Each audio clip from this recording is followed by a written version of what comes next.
पिछले video lecture में जो लास्ट लेक्चर रहा होगा, जो आपके ग्रुप पे डाले गए प्लेलिस्ट पे, उसमें आपने देखा होगा कि मैंने लास्ट में क्वेश्चन देके छोड़ रखा था आपके लिए कि अगर ऑब्जर्वर अलग जगह है और ऑब्जेक्ट अलग जगह है। हमने ये तो सीख लिया था एक एच हाइट के इंसान को अपनी खुद की इमेज देखने के लिए h/2 हाइट का मिरर चाहिए। लेकिन अगर ऐसा कुछ हो कि जैसे ये मिरर है,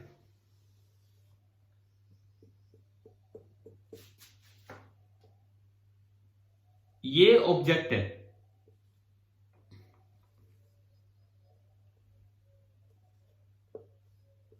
ऑब्जेक्ट की हाइट है h और ऑब्जेक्ट रखा हुआ है x डिस्टेंस पे,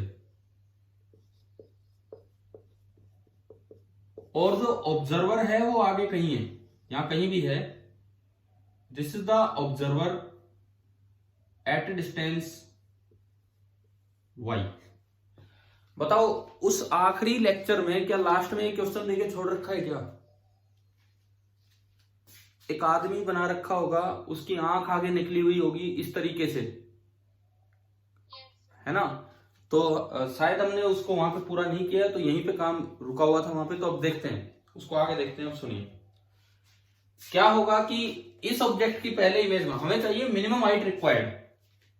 तो आप क्या करो, पहले तो उसकी इमेज लोकेट कर दो। हम जानते हैं प्लेन मिरर में जितनी दूर ऑब्जेक्ट है उतनी दूर इमेज बनती है, तो x डिस्टेंस पे ही यहां इसकी इमेज बनेगी।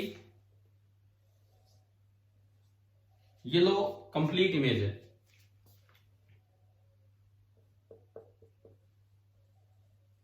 इतनी ही हाइट की इमेज बनेगी और ये इतनी डिस्टेंस पे। अब ये देखनी ऑब्जर्वर को है, ये हमारा ऑब्जर्वर है।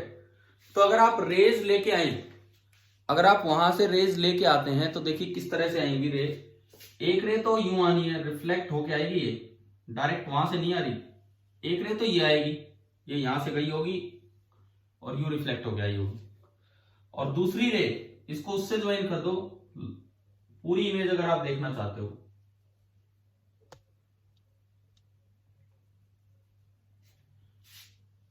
ये रे, ये दरअसल यहां से गई होगी और यूं आई होगी।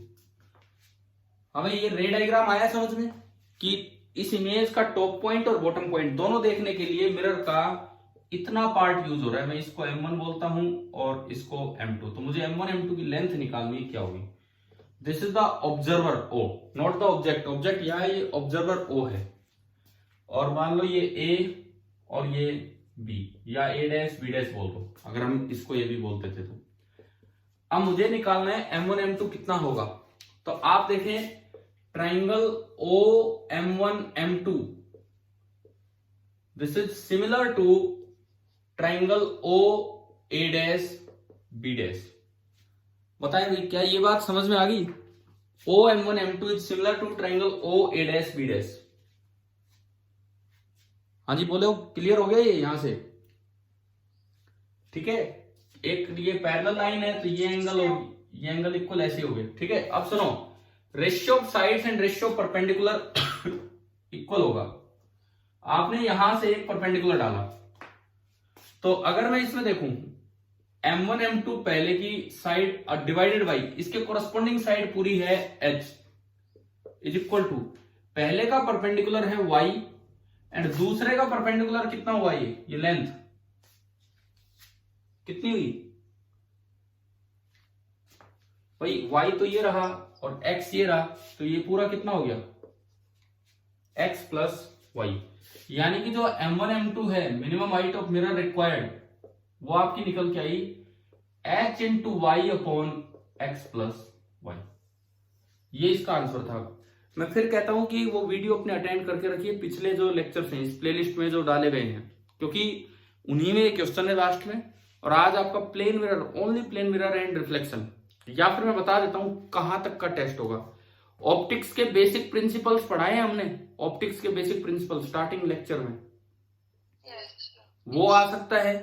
मतलब उनमें से कोई पूछ लिया जाए, फॉर्मेट प्रिंसिपल पूछ लिया जाए, या वो छोटी छोटी बातें आ सकती हैं। या फिर जो आपका रिफ्लेक्शन बाई प्लेन मिरर है, मतलब यहां तक, कर्ड मिरर पे हम नहीं जा रहे होंगे। तो M1 M2 आपका आ गया ये। अब आप इसको अपना वेरीफाई कर सकते हो। जैसे कभी 4 ऑप्शंस थे तो कई बार बिना कैलकुलेट किए भी काम चल जाता है। मान लो ऑब्जर्वर यही होता, अगर ऑब्जर्वर यही होता बिल्कुल यहां पे, तो ये तो वही केस हो गया जैसे कि एक ऑब्जेक्ट अपनी खुद की इमेज, एक पर्सन अपनी खुद की इमेज देखना चाहता है। तो हमने पढ़ा था कि एक एच हाइट का मैन है, वो अपनी खुद की इमेज देखना चाहता है, तो उसे कम से कम कितनी हाइट का मिरर चाहिए? h/2। तो सर हाँ जी, सिर्फ प्लेन मिरर और रिफ्लेक्शन पे है ना? हाँ जो टेस्ट है, या तो ऑप्टिक्स की स्टार्टिंग क्लास जिसमें ऑप्टिक्स के बेसिक प्रिंसिपल्स बताए गए थे, law of reversibility, Fermat's principle, ये सब, वो चीज plus reflection by plane mirror, बस और कुछ नहीं। इसके अलावा कर्ड मिरर से रिफ्लेक्शन नहीं आएगा। ठीक है, सर कनेक्ट हो गया था, कब है टेस्ट? शाम को है 7 बजे ना, 7 नहीं, आपकी क्लास ही 7:30 तक चलती है। ठीक है, तो 8 बजे कर ले। आप बताओ यार, वो टाइम मैं चाहता हूं जिसमें सारे बच्चे आए, जैसे उस दिन भी आए थे।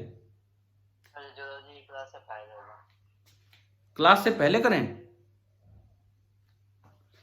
कितने बजे चाहते हो टेस्ट, आप बता दो तो आपके अकॉर्डिंग सुटेबल टाइम। चलो कोई नहीं, अभी लास्ट तक बता देना, इधर सोचिए, लेकिन इधर देखिए क्या चल रहा है वो।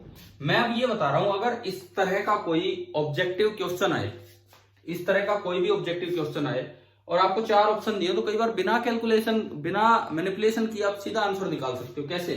अगर ये ऑब्जर्वर यही होता, तो हमने कल ही तो पढ़ा था कि एक एच हाइट के मैन को अपनी इमेज पूरी देखने के लिए कम से कम h/2 हाइट का मिरर चाहिए।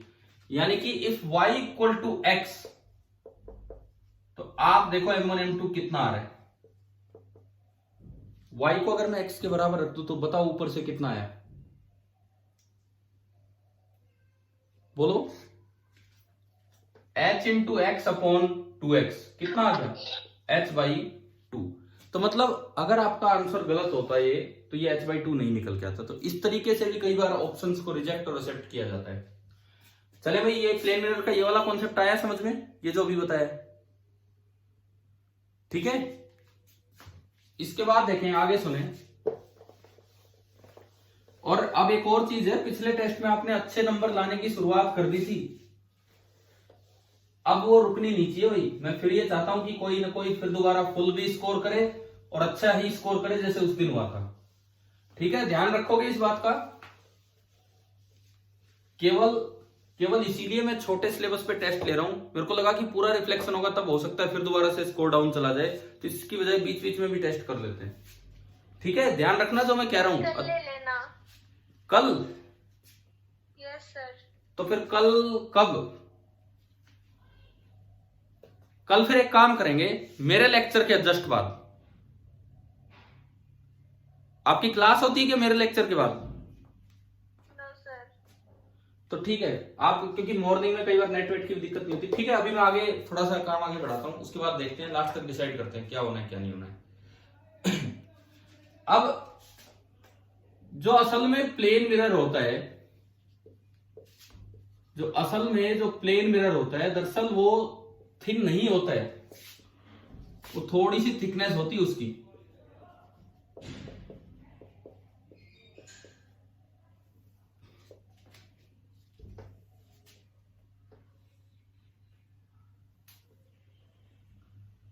प्लेन मिरर जो होता है वो थोड़ा थिक होता है, और पॉलिश्ड सरफेस ये होती है, बॉटम सरफेस पॉलिश्ड होती है। तो अब देखिए क्या होगा, कोई भी लाइट रे आएगी, सपोज यहां से कोई लाइट रे इंसिडेंट हुई है, यूं, ये कोई लाइट रे इंसिडेंट हुई है। अब देखो, आपने यहां बनाया नॉर्मल, अब ये मीडियम तो ग्लास है, ग्लास ट्रांसपेरेंट होता है कि ओपेक होता है? ग्लास बताओ, ट्रांसपेरेंट होता है कि ओपेक होता है? ट्रांसपेरेंट। तो ज्यादातर लाइट तो यहां से अंदर ही जाएगी, और थोड़ा सा पार्ट यहां रिफ्लेक्ट हो जाता है। मान लो नियरली 4% के आसपास लाइट रिफ्लेक्ट होती है, नियरली 4% के आसपास, और नियरली 96% के आसपास आगे चली जाती है। लेकिन नीचे वाली सरफेस पॉलिश्ड होने की वजह से नीचे वाली सरफेस पॉलिश्ड होने की वजह से वहां से पूरी लाइट रिफ्लेक्ट होके चलती है, और ये देखो ये लाइट यहां गई, ये लाइट यहां गई। अब फिर दोबारा से बाहर एयर ट्रांसपेरेंट है, एयर ट्रांसपेरेंट है तो ज्यादातर लाइट तो बाहर निकल जाएगी और थोड़ी सी लाइट अंदर रिफ्लेक्ट बैक हो जाती है। किसी भी इंटरफेस पे दोनों काम होते हैं, लाइट बाहर भी निकलती है और अंदर वापस भी आती है। तो 96% का हो सकता है कि 92% के आसपास बाहर आ गया हो, और बची 4% लाइट ये अंदर ही रहेगी। अब ये 4% लाइट यहां से रिफ्लेक्ट हो रही है, इसका कुछ पार्ट बाहर जाएगा, हो सकता है 3% बाहर चला गया हो और 1% अंदर रह गया हो। तो ये मल्टीपल रिफ्लेक्शंस होते हैं किसी भी थिक मिरर में। तो आप जो बड़ी काम की चीज है वो देखो, फर्स्ट रिफ्लेक्शन में कितनी लाइट आ रही है, ये मैं अप्रोक्सीमेट आइडिया दे रहा हूं, असल में इनकी वैल्यूज निकलती है reflection coefficient and transmission coefficient से। वो हमारे सिलेबस में नहीं है वो कोफिशिएंट से कैलकुलेट करना, लेकिन हमें एक आइडिया यहां होना चाहिए। जो इस पे जो सवाल बनता है वो सुनो, फर्स्ट रिफ्लेक्शन में कितनी परसेंट लाइट आई?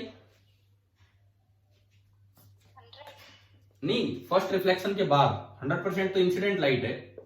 फर्स्ट रिफ्लेक्शन से, फर्स्ट रिफ्लेक्शन ये है, कितनी परसेंट लाइट आपको मिलती है? ओनली 4%। सेकेंड रिफ्लेक्शन से, मतलब ये जो नीचे से हो क्या है, यहां से कितने रिफ्लेक्शन से लाइट बाहर मिली? 92। थर्ड से 3%, 100% का 92% तो यहां मिल रहा है। तो ऐसे सवाल पूछा जा सकता है कि इन प्लेन मिरर से या रिफ्लेक्शन से जब लाइट बाहर आती है तो कौन से रिफ्रैक्शन में मैक्सिमम लाइट बाहर आती है? फर्स्ट, सेकंड, थर्ड और फोर्थ, किसमें आएगी? सेकंड में। यानी कि जो सेकंड रिफ्लेक्शन है, सेकंड रिफ्लेक्शन उसके अंदर मैक्सिमम लाइट कम्स आउट, ज्यादा से ज्यादा लाइट सेकंड रिफ्लेक्शन में बाहर आएगी, मैक्सिमम लाइट बाहर आ रही होगी। क्या ये कॉन्सेप्ट आ गया समझ में थिक मिरर वाला? Yes, sir. ठीक है। जो पीछे आपके लेक्चर्स मैंने डाले हैं उनमें दो चीजें मैंने बताई हैं, जस्ट मैं एक बार रिपीट कर रहा हूं थोड़ा सा, अगर आपको कंफ्यूजन हो तो उनमें, कि अगर इंसिडेंट रे को, मान लो मिरर फिक्स है, मिरर फिक्स है, अगर इंसिडेंट रे को, ये इंसिडेंट रे था, ये नॉर्मल और ये रिफ्लेक्टेड रे, मान लो एंगल ऑफ इंसिडेंस आई था तो एंगल ऑफ रिफ्लेक्शन भी इतना ही होगा और आई बराबर आर। अब आपने क्या किया, इंसिडेंट रे को थोड़ा सा रोटेट कर दिया क्लॉकवाइज और इंसिडेंट रे ऐसे आई है। मान लो मैंने थीटा रोटेट किया तो एंगल ऑफ इंसिडेंस कम हुआ है कि ज्यादा हुआ है? एंगल ऑफ इंसिडेंस कम हुआ है कि ज्यादा हुआ है? कम हुआ है। नया एंगल ऑफ इंसिडेंस हो गया आई माइनस थीटा, तो इतना ही एंगल ऑफ रिफ्लेक्शन होगा तो ये भी कम हो जाएगा। यानी कि अगर आप इंसिडेंट रे को थीटा एंगल क्लॉकवाइज टर्न करते हैं तो reflected ray theta angle anti clockwise turn होगा। इसका मतलब एक रिजल्ट हम ये याद रखते हैं कि इफ मिरर इज फिक्स्ड, अगर आप मिरर को नहीं टर्न कर रहे तो omega angular velocity of reflected ray, this is negative of angular velocity of incident ray. Omega of reflected ray is negative of angular velocity of incident ray. क्या ये point आ गया समझ में? ठीक है। नेगेटिव क्यों? देखो जितने टाइम में जितना ये घूमा उतने ये वाली रे घूमी, लेकिन ये क्लॉकवाइज घूम रही है तो वो एंटी क्लॉकवाइज। ठीक है। दूसरा जो रिजल्ट उन रोटेशंस में बताया गया है वो मिरर की रोटेशन से रिलेटेड है। मान लो इंसिडेंट रे फिक्स है, ये नॉर्मल इंसिडेंट रे फिक्स है थीटा एंगल पे, तो जो रिफ्लेक्टेड रे थी वो भी थीटा एंगल पे गई। अब उसमें दूसरा पॉइंट ये है कि अगर आप मिरर को थोड़ा सा टिल्ट कर दें, मिरर को थोड़ा सा रोटेट कर दें, सपोज आपने मिरर ये कर दिया, मिरर को थीटा एंगल क्लॉकवाइज, थीटा नहीं सॉरी, मिरर को फाई एंगल क्लॉकवाइज घुमाया, इंसिडेंट रे पहले थीटा एंगल पे थी तो थीटा पे रिफ्लेक्ट होके जा रही थी, इस तरह से था। नॉर्मल मिरर के साथ फिक्स होता है, नॉर्मल मिरर के साथ घूमेगा। अगर आपने मिरर को फाई घुमाया है तो नॉर्मल को भी साइड में जाना पड़ेगा इतने ही एंगल से फाई। अब देखो एंगल ऑफ इंसिडेंस कितना हो गया,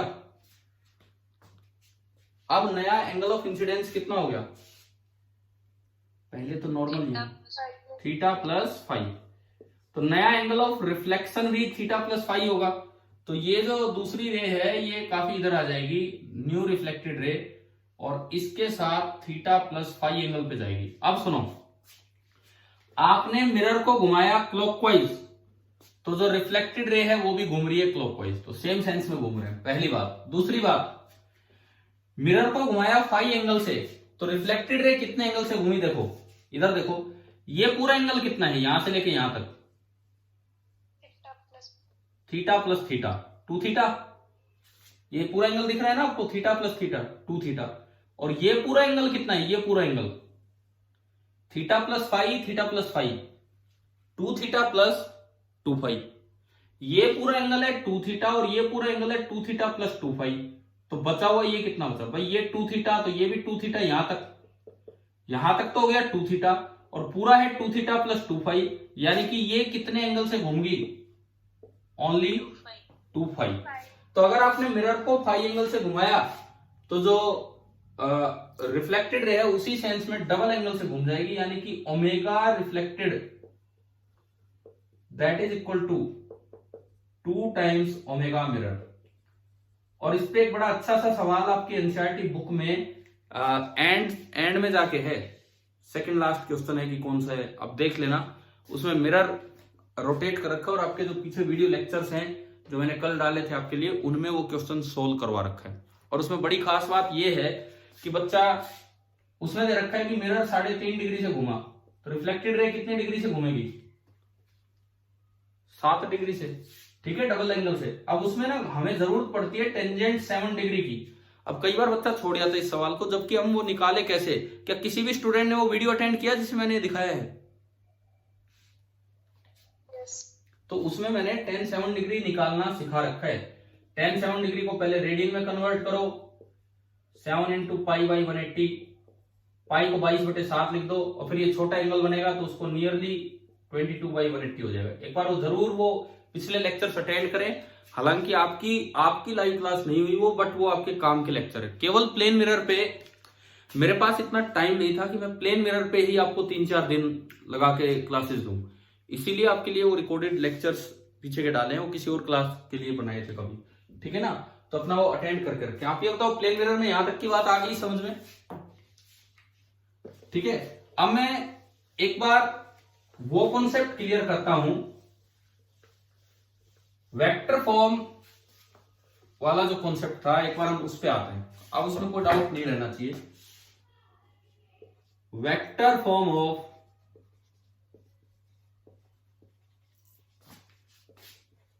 लॉज ऑफ रिफ्लेक्शन।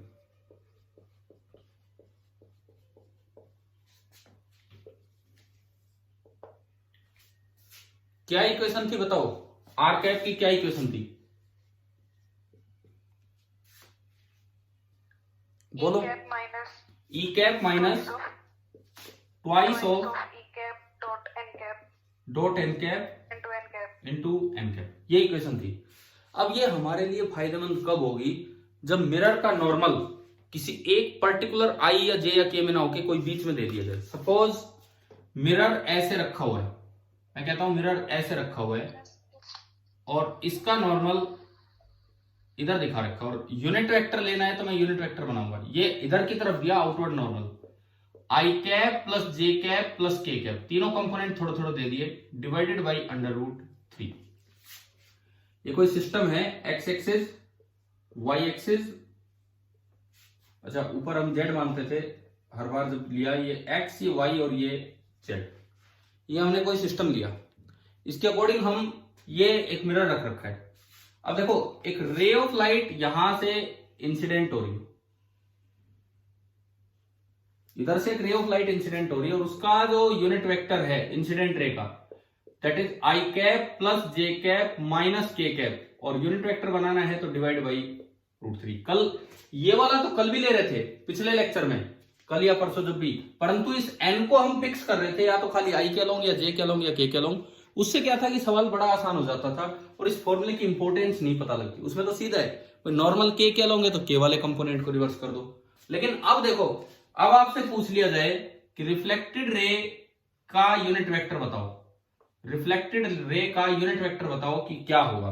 अब ऐसे क्वेश्चन में आप कैसे रिवर्स करोगे? अगर एन कैप खाली के क्या लॉन्ग होता तो मैं उसको माइनस का प्लस कर देता, खाली के वाला, लेकिन यहां तो दिक्कत हो जाती। तो ऐसे में अब ये काम आएगा। कैसे काम आएगा? सबसे पहले आप निकाल लो ई कैप डॉट एन कैप। देखो ई कैप अगर मैं इसको अलग अलग करके लिखूं तो 1/√3 i cap plus 1/√3 J cap minus 1/√3 के कैप। फिर आपने लिखा एन कैप।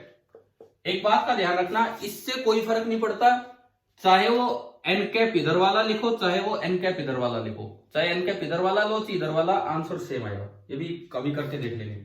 एन कैप भी आपका बना 1/√3 i cap plus 1/√3 J cap plus 1/√3 के कैप। अब इस क्वेश्चन का डायरेक्ट आंसर नहीं आ सकता है कि आप कोई कंपोनेंट रिवर्स कर दो, तो आपने क्या किया, E cap dot N cap निकाला। बोलो एक बार कितना आएगा E cap dot N cap? 1/√3 into 1/√3 1/3 plus 1/3 minus 1/3, ये कैंसिल हो गया, यानी कि E cap dot N cap कितना निकल के आया? 1/3 आ गया। अब मैं इस फॉर्मूले में पुट करूं तो r cap is equal to e cap minus, ये आया, चलो मैं वैल्यूज ही पुट कर देता हूं। ई कैप आपका है i cap plus j cap plus k cap upon √3 minus 2 times e cap dot N cap, वो है 1/3, this is 2/3 into N cap, और एन कैप आपका वेक्टर ये है i cap plus j cap plus k cap upon √3। इस example के बाद अब इसमें कोई कंफ्यूजन नहीं बचना चाहिए, अगर रहे तो पूछना अभी कि हम कैसे कर रहे हैं, क्या कर रहे हैं। देखो आपने एलसीएम लिया 3√3, आपने एलसीएम लिया 3√3, तो ये 3 यहां की मल्टीप्लाई होगा 3 आई कैप और उधर है -2 आई कैप, तो बताओ क्या बचा? बोलो, बोलते रहो आप।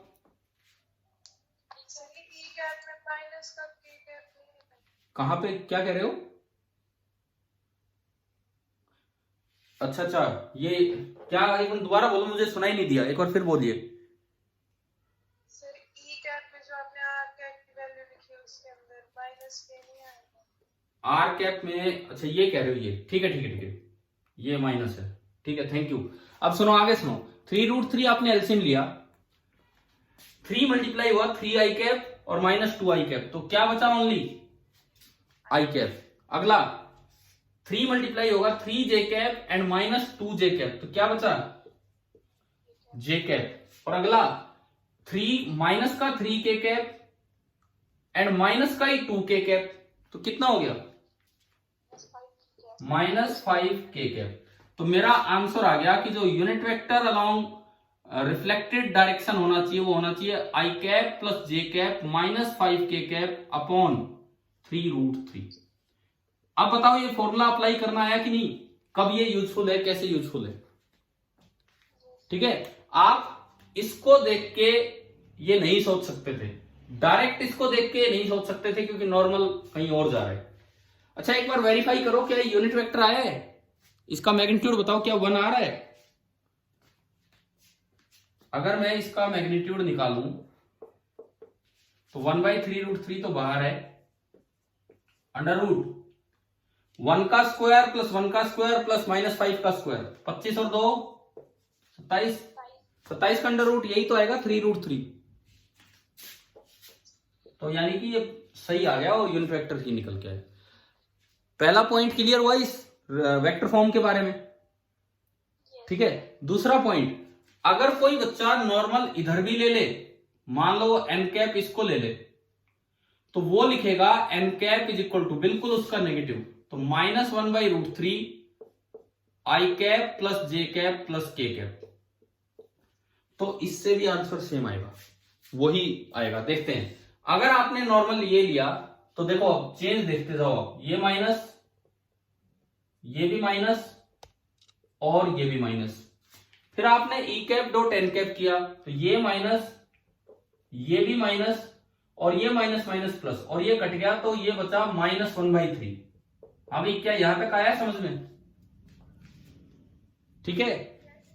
अब जब आप ये फॉर्मूला लगाओगे r cap is equal to e cap, e cap तो यही था, कोई बदलाव ही नहीं है, माइनस ये लो भाई माइनस लगा दिया, 2 ये 2 लगा दिया, ई कैप डॉट एन कैप कितना है? -1/3। तो 2 के साथ आता -1/3, परंतु नॉर्मल में भी बाहर क्या लगा हुआ है? एक और माइनस लगा हुआ है। जब आप नॉर्मल की वैल्यू पुट करते तो एक माइनस उसका और एक माइनस इसका और माइनस माइनस फिर दोबारा से क्या हो जाते हैं? प्लस। समझ गए हो? अगर आपने इसके माइनस लगा दिया तो एक माइनस वहां से आ जाएगा, लेकिन जो प्रोडक्ट होगा प्रोडक्ट सेम रहेगा। अगर आपने नॉर्मल उल्टा ले लिया तो ये नेगेटिव हो गया, लेकिन एक माइनस उस पर भी लगा, लेकिन प्रोडक्ट सेम रहेगा, यानी कि आंसर अभी भी क्या आना है? सेम आना है। अभी बताओ क्या इस फॉर्मूले की इंपॉर्टेंस आपको समझ में आ गई है कि नहीं? ठीक है। अगर नॉर्मल किसी एक एक्सिस के अलोंग ना हो तो ये फॉर्मूला काम आएगा रिफ्लेक्टेड रे की डायरेक्शन निकालने के लिए। और अगर इसकी बजाय नॉर्मल सपोज कीजिए, मैं एक बार मिटा रहा हूं, क्या क्लियर है ये कॉन्सेप्ट? अभी बता दो वेक्टर फॉर्म वाला। हाँ भाई, कोई पूछना है किसी को वेक्टर फॉर्म में कुछ? अगर इसकी जगह नॉर्मल बिल्कुल सीधा होता, मतलब ये यूं ना देके हमें दे रखा होता भाई नॉर्मल ऊपर है, ये मिरर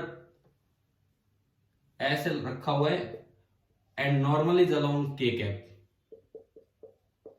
और ये इंसिडेंट रे है। अब आपको निकालना था कि रिफ्लेक्टेड रे बताओ, आर कैप बताओ क्या होगा। तो अब आपको ये सब करने की भी जरूरत नहीं है, क्या आप डायरेक्ट बता सकते हैं? बताओ क्या आंसर होगा इसका? Plus k cap. हाँ, यानी कि अगर नॉर्मल ओनली अलोंग के कैप है तो आर कैप आप डायरेक्ट लिख सकते हैं आई cap plus j cap plus k cap by √3। और आप चाहे ये फॉर्मूला लगा लो, इसमें चाहे तो आप एन कैप को के कैप ले लो, चाहे तो आप एन कैप को 1 × के कैप ले लो। 1 × के कैप लोगे तो ये आएगा -1/√3, और चाहे आप माइनस के कैप ले लो तो ये आएगा +1/√3। लेकिन दोनों बार ये प्रोडक्ट सेम आएगा और आंसर अपने आप वही आना है। तो अब तो आपको शायद रिफ्लेक्टेड रे का यूनिट वेक्टर निकालने में कोई परेशानी नहीं होगी आगे से। समझ में आ गए?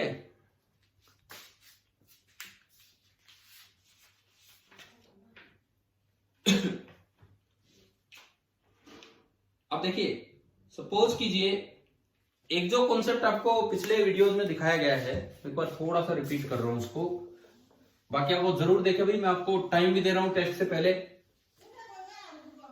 आज नहीं देना चाह रहे हो कल दे लेना, आपकी मर्जी है। एक उसमें कॉन्सेप्ट हमने बताया था आपको कि रिफ्लेक्शन वाला, सॉरी स्पीड वाला, मोशन वाला, कि जो ये प्लेन मिरर है, ये प्लेन मिरर है, अगर मिरर रेस्ट पे है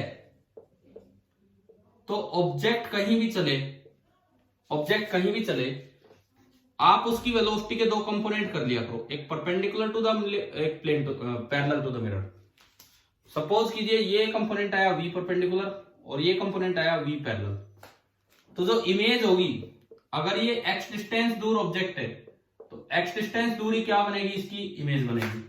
अब जो इमेज होगी, जो परपेंडिकुलर कंपोनेंट वो तो एज इट इज रिवर्स हो जाएगा, इतना ही, और पैरेलल कंपोनेंट सेम डायरेक्शन में बना रहेगा, और इससे जो रिजल्टेंट वेलोसिटी ऑफ इमेज है वो आ जाएगी, और वो सेम v ही रहेगी और उसी एंगल थीटा पर रहेगी। ये प्लेन मिरर का केस है। क्या ये बात आई क्या समझ में यहां तक? ठीक है। दूसरी बात, अगर मिरर रेस्ट पे ना हो तो, अगर मिरर रेस्ट पे ना हो तो क्या होगा? मान लो इसी तरह का केस आ जाए, यही सेम, आपको इमेज के बारे में बताना है कि क्या चल रहा है, किधर चल रही है, और आपको मिरर रेस्ट पे नहीं दिया, आपको ये दे दिया कि भाई मिरर जो है वो आगे की तरफ जा रहा है, v परपेंडिकुलर सपोज 5 मीटर पर सेकेंड में, कंपोनेंट्स ले लो या 4 ले लो, v पैरेलल है 3 मीटर पर सेकेंड और मिरर आगे जा रहा है 1 मीटर पर सेकेंड से। अब पूछा है कि वेलोसिटी ऑफ इमेज बताओ। देखो ये 4 ये 3, तो ये एंगल तो 53 डिग्री होगा, जो हम 3 4 5 की ट्रायंगल याद रखते हैं उससे 53 डिग्री होगा। लेकिन अब जो मिरर की इमेज की बात, सॉरी ऑब्जेक्ट की जो इमेज है उसकी स्पीड की बात कर रहा है, तो आप सबसे पहले क्या करो कि आप कुछ भी स्पीड मान लो। मैंने माना कि भाई लेट इमेज की जो स्पीड है इधर की तरफ तो v1 है और ऊपर की तरफ आपकी v2, एक तरफ v1 है और एक तरफ v2 है। लेकिन आप इनको इक्वेट नहीं कर सकते, इनको इक्वेट तब करेंगे जब मिरर रेस्ट पे हो। तो सबसे पहले मिरर को रेस्ट पे लाओ। मिरर को रेस्ट पे लाने के लिए आपने इसमें से 1 सब्ट्रैक्ट किया। अच्छा, इसमें 1 सब्ट्रैक्ट किया तो सब में 1 सब्ट्रैक्ट होगा, इसमें भी और इसमें भी। अब नया डायग्राम बनाओ। अब विद रिस्पेक्ट टू मिरर बनेगा।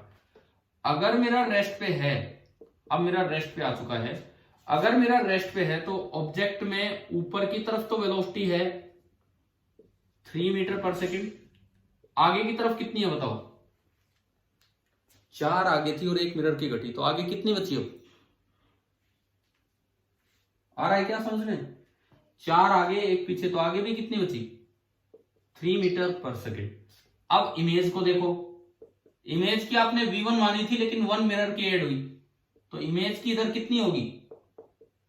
v1 प्लस 1 और ऊपर की तरफ है v2।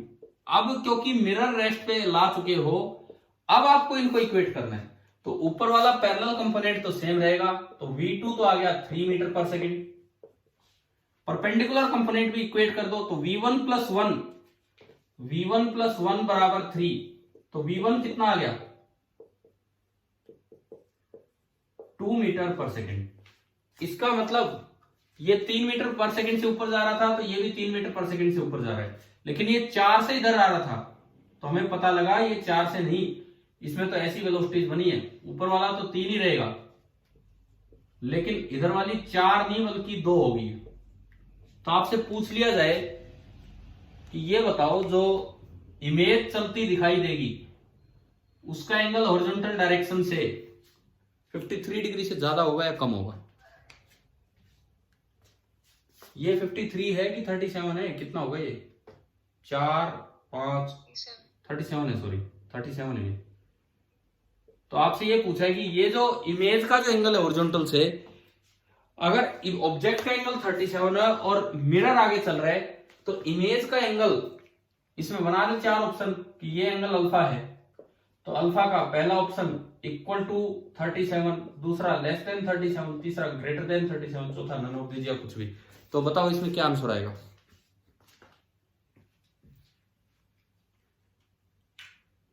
बोलिए भाई, इसका आंसर बोलिए, क्या आना है?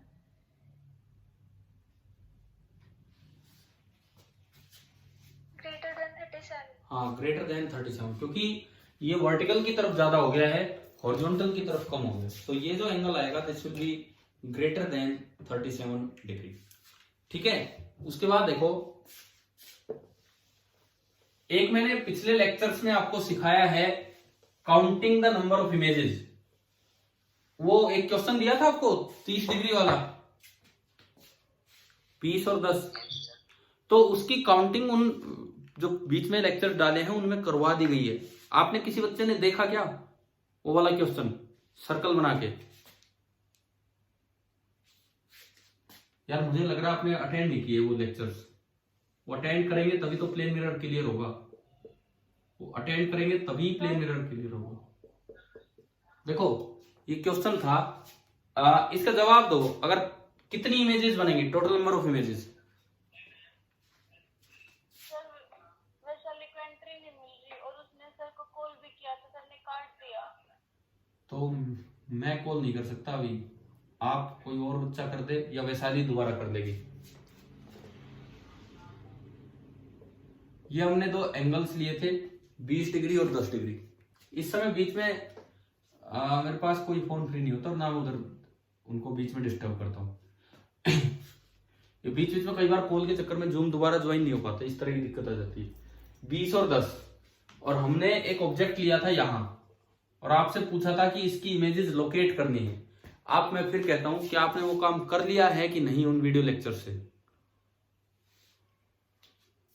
यार नहीं किया है तो कर लोगे या नहीं, ये बताओ। एक सर्कल बनाना था, आप बताइए या मैं समझाऊं, कुछ तो बताएं। क्या आप इस ऑब्जेक्ट की इमेजेस लोकेट कर लेंगे कि नहीं कर लेंगे?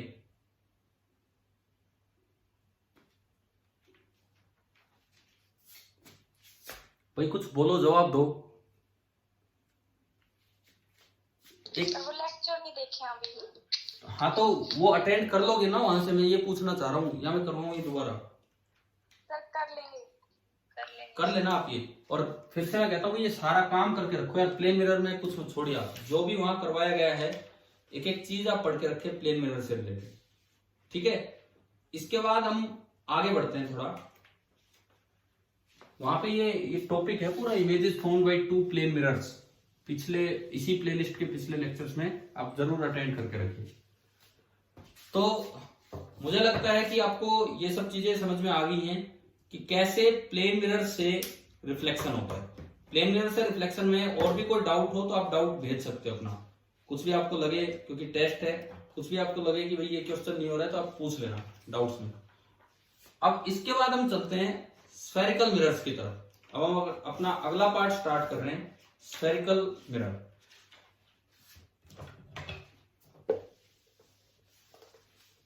कर्व्ड मिरर की कैटेगरी है, हमें खाली स्फेरिकल मिरर ही पढ़ना है।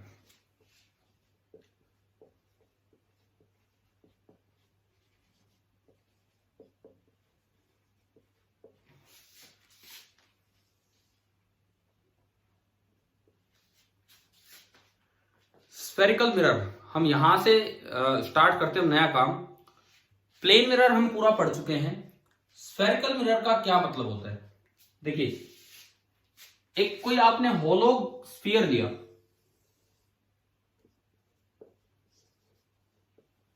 This is a hollow glass sphere,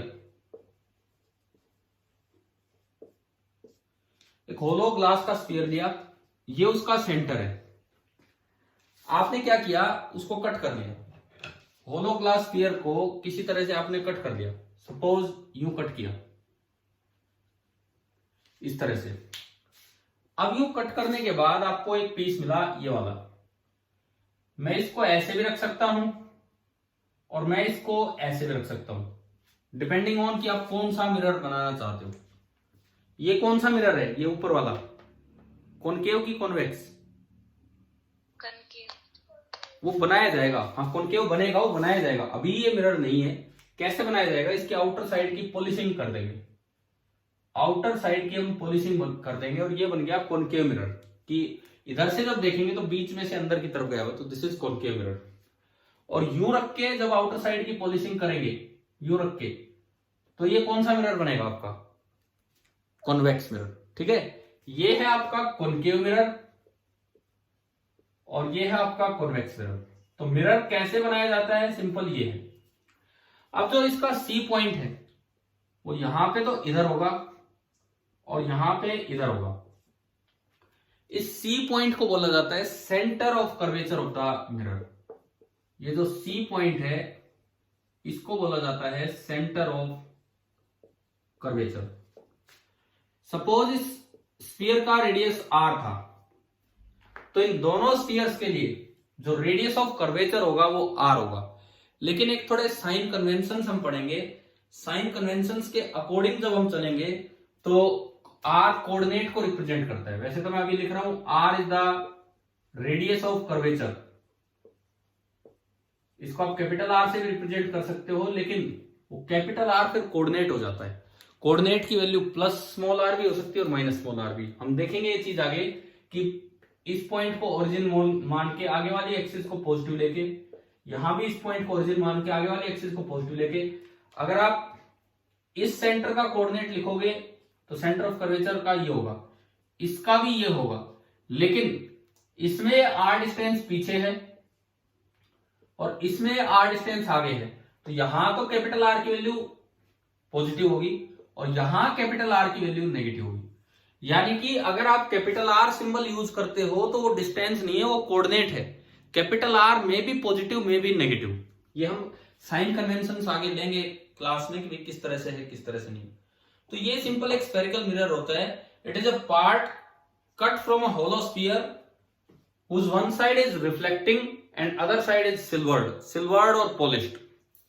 ठीक है, मिरर कैसे बनता है स्फेरिकल, ये आपको आ गया होगा समझ में। अब इसमें कुछ चीजें, कुछ टर्म्स हम डिफाइन करें, कुछ टर्मिनोलॉजी पे हम चलें कि भाई क्या कुछ चीजें हैं जो हम यूज कर सकते हैं। तो देखो, सबसे पहली बात,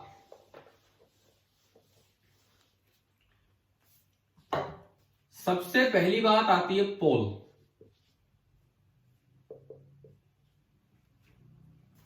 पोल का क्या मतलब है? एक स्फेरिकल मिरर के पोल का क्या मतलब है बताओ। क्या मिरर का मिड पॉइंट पोल बोला जाता है या किस पॉइंट को पोल बोलते हैं? जैसे ये एक मिरर है तो हम अक्सर यूं कहते हैं, क्योंकि आप 10th में भी तो पढ़ के आए हो, ऑप्टिक्स पढ़ी है ना पूरी, रे ऑप्टिक्स तो काफी पढ़ी होती, तो ये टर्म्स से आप पहले से अवगत होंगे कि हाँ भाई ये टर्म्स होती हैं। इसमें भी ये पॉइंट पोल बोल दिया जाता है। तो पोल की डेफिनेशन क्या होती है? क्या मिड पॉइंट ऑफ मिरर पोल होता है या कुछ और पोल होता है?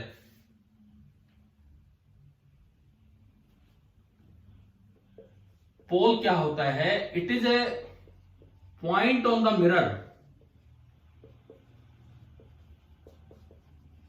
It is a point on the mirror from where, जहां से, from where the position of image, ना the position of object can be easily described. क्या मतलब होता है कि भाई अक्सर जब पोजीशन बताते हैं तो एक लाइन लगा के बताते हैं और यूं कहेंगे कि ऑब्जेक्ट मिरर से 10 सेंटीमीटर दूर है। तो 10 सेंटीमीटर कहां से दूर है उस पॉइंट को क्या बोलते हैं हम? पोल। अगर आपने क्वेश्चंस देखे हो तो यूं लिखा रहता है कॉनकेव मिरर है और ऑब्जेक्ट 10 सेंटीमीटर दूर है, तो 10 सेंटीमीटर दूरी कहां से लेते हैं हम? कौन से पॉइंट से? वो पॉइंट ही क्या होता है आपका? पोल, जहां से आपको ऑब्जेक्ट की पोजीशन पता हो। ये वाला है, ये वाला है, तो इसमें भी ऑब्जेक्ट कहीं है, कितनी दूर होगा? जो आप बोलते हैं भाई 10 सेंटीमीटर दूर है, सॉरी, ये पॉइंट ही आपका पोल होता है। और generally pole is the mid point of the mirror. Mirror का जो मिड पॉइंट है जनरली वो पोल होता है। पहली बात बताओ, एक बार जवाब देना, क्या पोल की डेफिनेशन समझ में आई कि पोल होता क्या है? हाँ भाई, क्लियर है पोल क्या होता है? अब जैसे सपोज कीजिए मिरर इतना होता और पोजीशन यहां से बता रखी है कि भाई ऑब्जेक्ट यहां से 10 सेंटीमीटर दूर है। तो अब आप मुझे जवाब दो कि पोल ये पॉइंट होगा एंड पॉइंट या मिरर का मिड पॉइंट होगा? बताओ।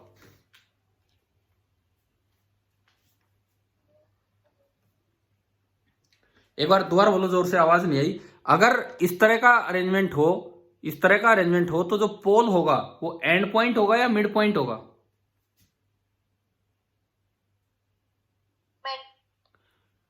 मिड पॉइंट ये वाला होगा या ये होगा?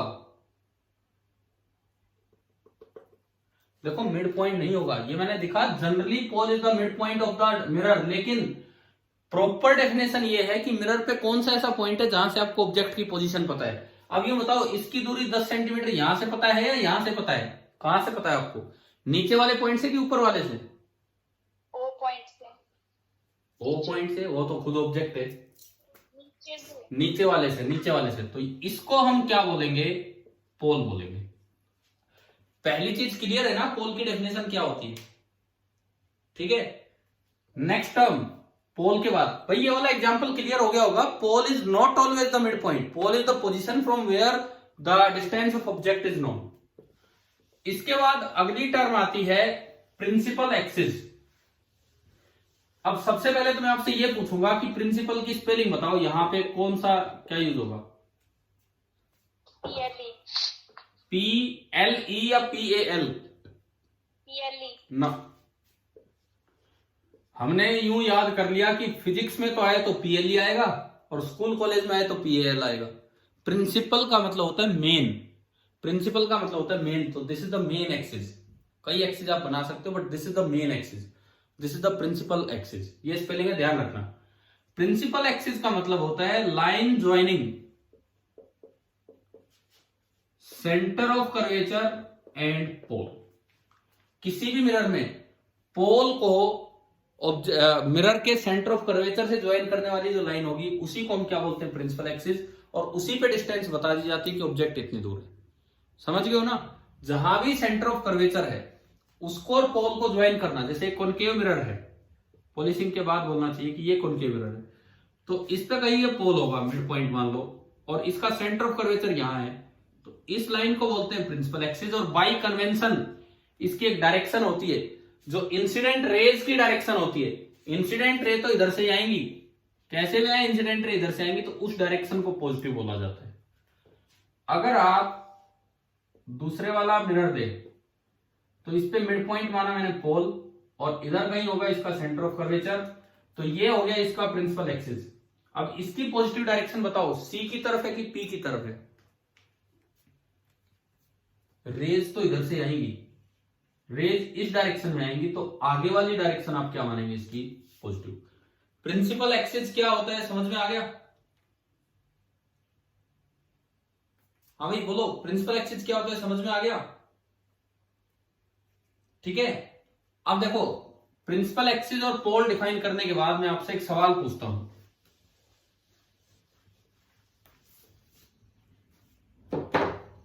एक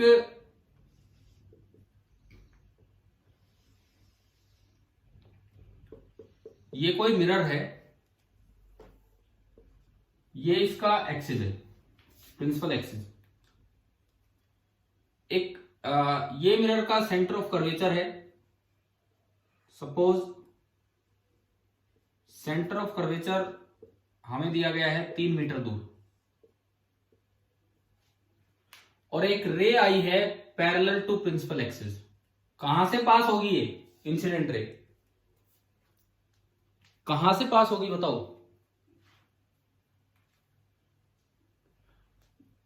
जो ray parallel to principal axis आती है वो कहां से पास होती है, बोलिए?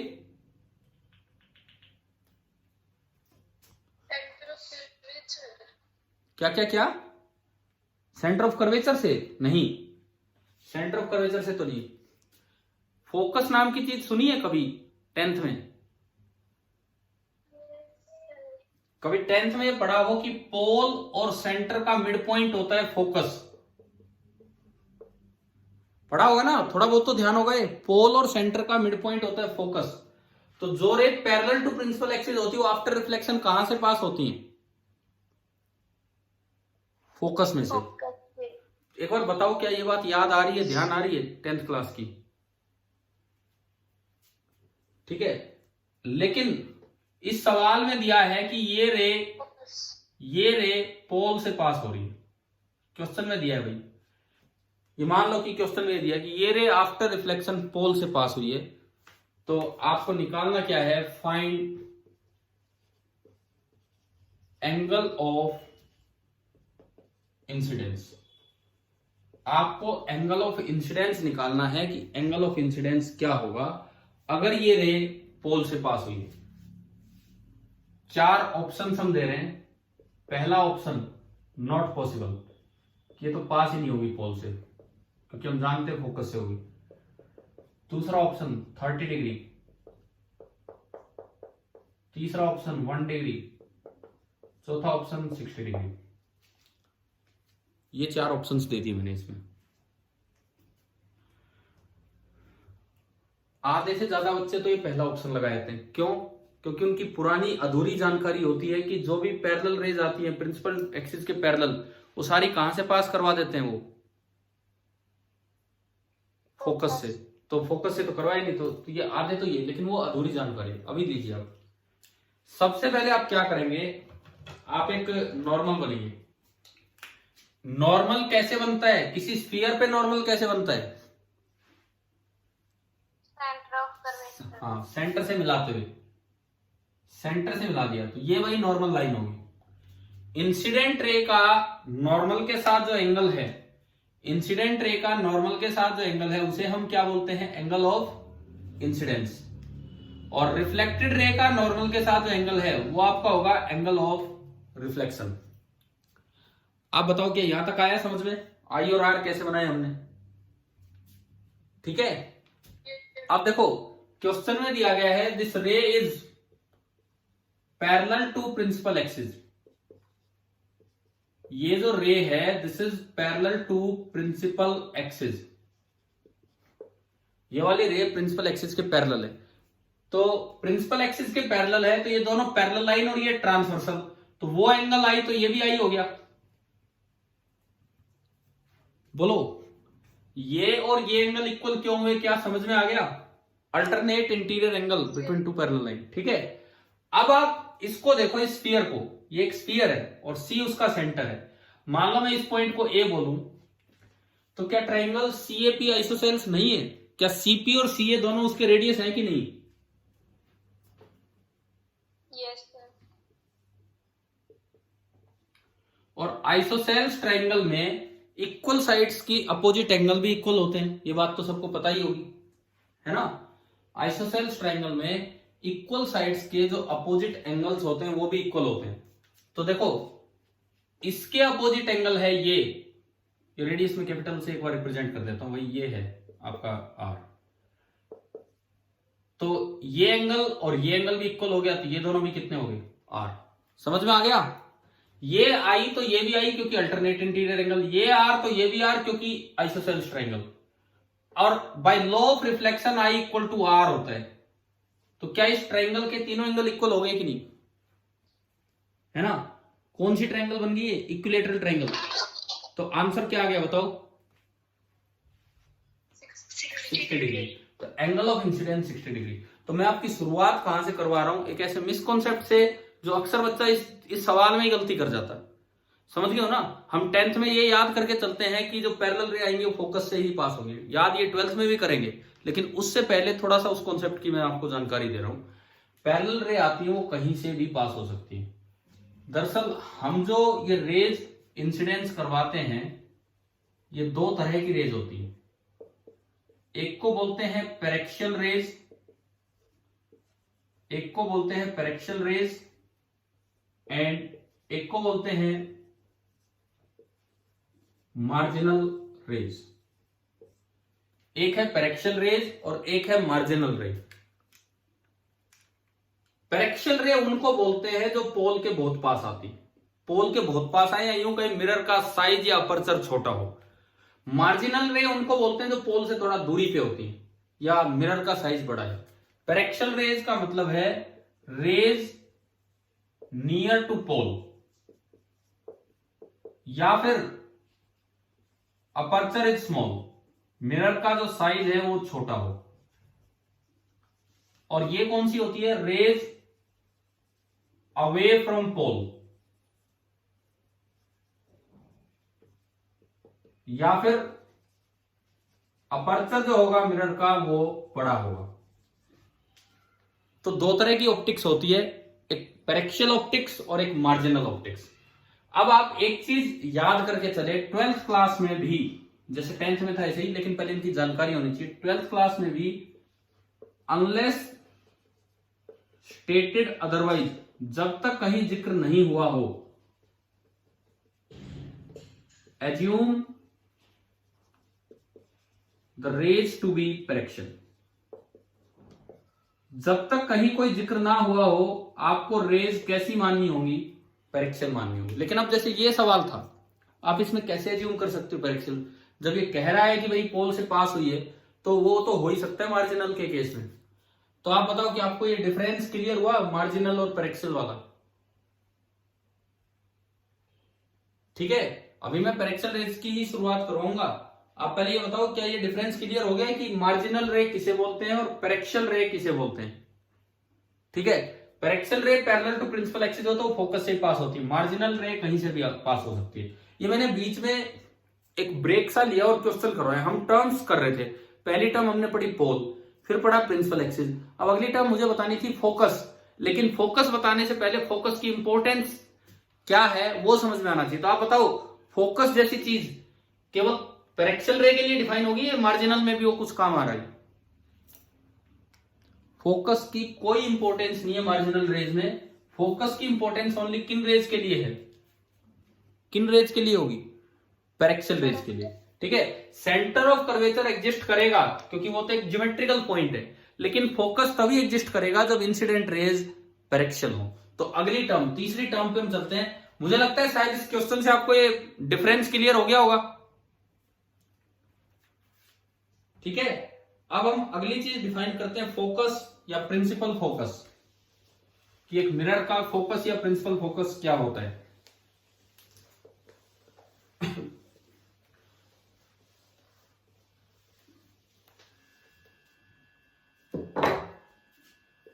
फोकस का क्या मतलब है? एक ऐसी जगह कि अगर पैरेलल बीम आ रही है, स्मॉल अपर्चर की पैरेलल बीम आ रही है, तो वो कहां पे जाके सारी की सारी रेज आफ्टर रिफ्लेक्शन मिलती है, that is focus. Focus is the meeting point of parallel beam of small aperture incident on a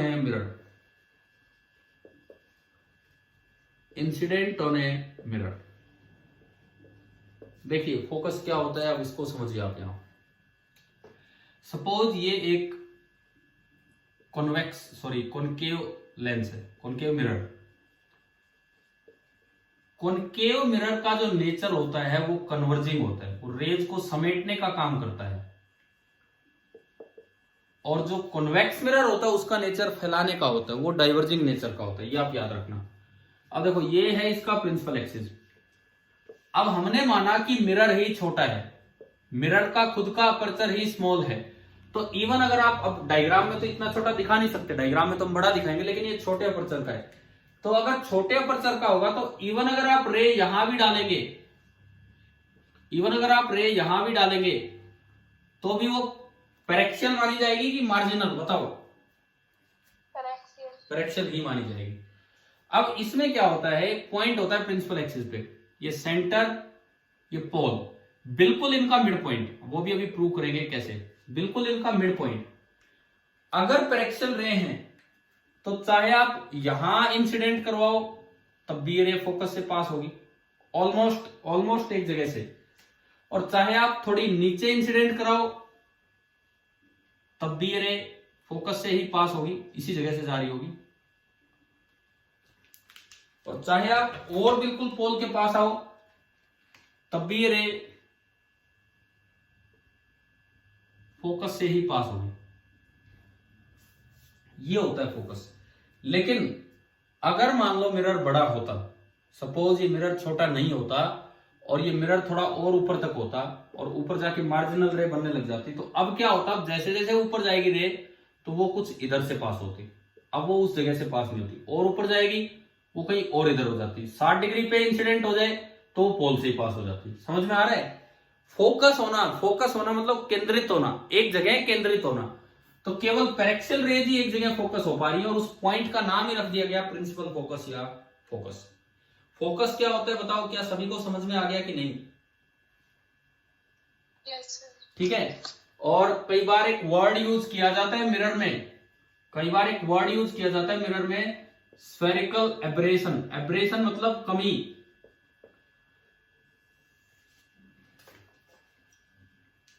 The incapability of the mirror to focus all the rays of a parallel beam at a single point. This is called spherical aberration. Spherical aberration का मतलब है incapability of a mirror of large size to focus all the parallel rays of a beam to a single point. केवल paraxial raise को तो focus कर पा रहा है, बाकी रेज को तितर बितर कर रहा है, इधर उधर कर रहा है। इस डिफेक्ट को, इस कमी को क्या नाम दिया जाता है? Spherical abrasion.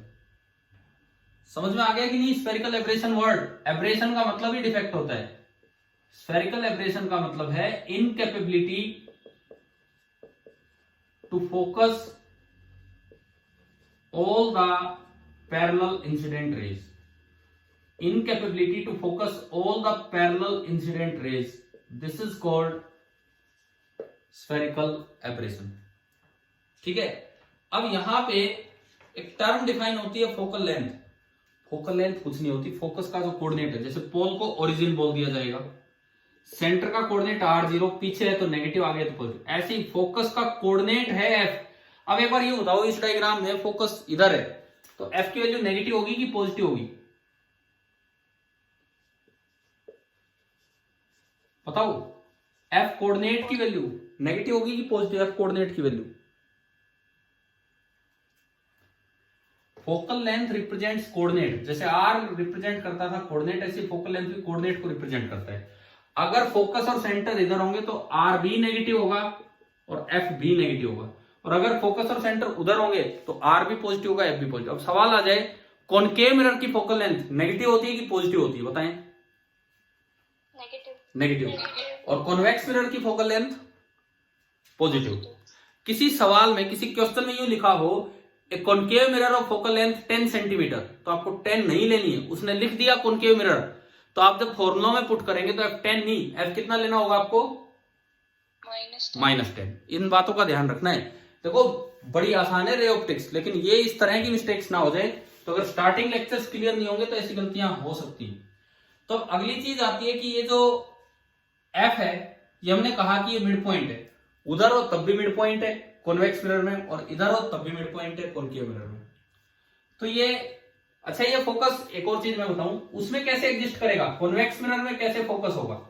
यहां तो रेज मिल गई, वो डाइवर्जिंग नेचर का है, पर उसमें भी देख लो। सपोज कीजिए ये एक कॉन्वेक्स मिरर है, डाइवर्जिंग नेचर का ये है,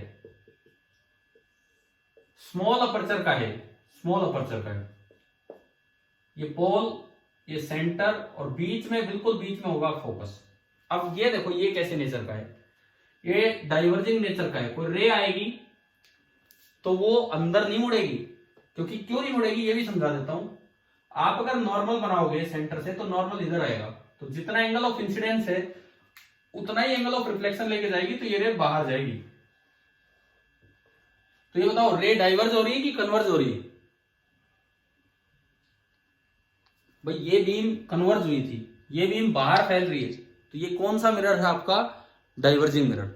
ठीक है, आ गया ना समझ में कि क्यों वो कन्वर्ज करवा रहा है और ये डाइवर्ज। अब मैं फोकस पे आता हूं, सपोज ये फोकस है और मैंने पैरेलल बीम ली, पहली रे मैंने ये ली, ये इस तरह से डाइवर्ज होगी कि जैसे ये फोकस पे जाके मिलती, यूं।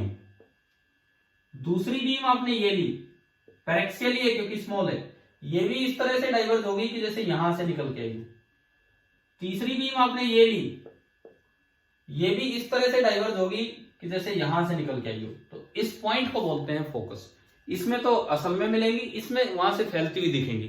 तो क्या दोनों में फोकस की एग्जिस्टेंस क्लियर होगी? फोकस क्या होता है, कैसे हम बनाएंगे? ठीक है, और ये बात याद रखना, focus exist only when the rays are paraxial और only when the size of mirror is small. ठीक है, अब हम आते हैं रिलेशन पे कि फॉर पैरेक्सियल रेज ये जो फोकस जैसी चीज डिफाइन होती है, एक अप्रोक्सीमेट पॉइंट होता है भाई, फोकस एग्जैक्ट पॉइंट नहीं होता है, अप्रोक्सीमेट पॉइंट होता है। तो एक रिलेशन जो हम शुरू से बोल रहे हैं, अब उसको देखते हैं कि वो कैसे आया होगा। कौन सा relation? F is equal to R/2। ये एक रिलेशन है, F is equal to R/2। आपको ये देखना है कि ये कैसे आया होगा, F is equal to R/2।